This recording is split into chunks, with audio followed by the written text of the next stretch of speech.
আসসালামু আলাইকুম। চটপট যত রান্না চ্যানেলে নতুন আরেকটা ভিডিওতে স্বাগতম। আজকে বন্ধুরা আপনাদের বানিয়ে দেখাবো শর্টকাটে কীভাবে আপনারা বিকেলের জন্য নাস্তা তৈরি করবেন। প্রথমে আমি একটা বাড়িতে কতগুলো কোয়েল পাখির ডিম নিয়ে নিলাম, সেই সাথে আলু সিদ্ধ করে নিয়ে নিলাম। সেগুলো ভেঙে নেওয়ার পর আমি হালকা একটা পেঁয়াজ কুচি দিয়ে দিলাম এবং সেই সাথে একটা কাঁচা লঙ্কা কেটে ছোটো ছোটো করে দিয়ে দিলাম।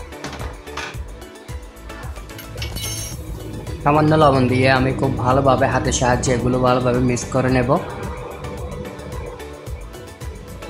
খুব ভালোভাবে মিক্স করে নিতে হবে যাতে পেঁয়াজ, মরিচ আর লবণগুলো আলু আর ডিমের সাথে মিক্স হয়ে যায়। তো বন্ধুরা, এই পর্যায়ে আমার এই কাজটা শেষ।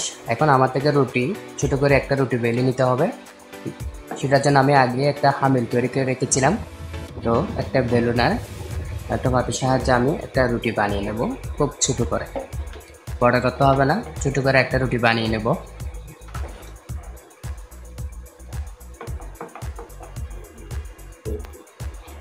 দেখুন বন্ধুরা, আমার রুটিটা তৈরি হয়ে গেছে। রুটিটা তৈরি হয়ে যাওয়ার পর আমি রুটিতে একটা প্লেটে নিয়ে আমি রুটির মধ্যে সেই আলু, ডিম, পেঁয়াজ মিশ্রণ করা সেই মিক্সটা আমি এখানে দিয়ে আমি সেটা রুটিটা আমি দুই দিক থেকে বন্ধ করে দেব। দুই দিক থেকে বন্ধ করে দেওয়ার পরে একটা কাটা চামচের সাহায্যে আমি এই মাথা আর ওই মাথা একটু চাপ দিয়ে দিব, যাতে ওই চাপটা তেলে দিলে যাতে লেগে থাকে, যাতে ছুটে না যায়।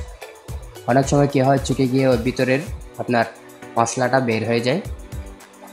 সেই জন্য কাটা চামচের সাহায্যে হোক, আপনি হাতের সাহায্যে হোক, আপনারা এভাবে দিয়ে দেবেন, দেখবেন ইনশাল্লাহ ভালো একটা ফল পাবেন। তো একটা ছুরির সাহায্যে আমি এক পিসকে 4 টুকরা করে নেব। দেখেন, প্রথমে 1 টুকরা, এরপর দ্বিতীয় টুকরা, এখন তৃতীয় টুকরা, এখন টোটাল 4 টুকরা হয়ে গেছে।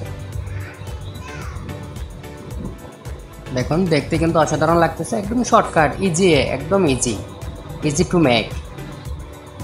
তো এখন আমি কড়াইয়াতে সামান্য পরিমাণ তেল দিয়ে দিলাম। তেল দিয়ে আমি নাস্তাগুলো দিয়ে দেব। নাস্তাগুলো হয়ে 1 পিঠ হয়ে যাওয়ার পর আমি আরেক পিঠ উল্টে দিলাম। তো বন্ধুরা, নাস্তাটা আমার রেডি। তো ভিডিওটা আপনার কার কেমন লাগছে অবশ্যই কমেন্ট করে জানাবেন। আপনি কোথা থেকে দেখতেছেন অবশ্যই কমেন্ট করে জানাবেন। ভিডিওতে ভালো লাগলে চ্যানেলটা সাবস্ক্রাইব করে যাবেন। ধন্যবাদ।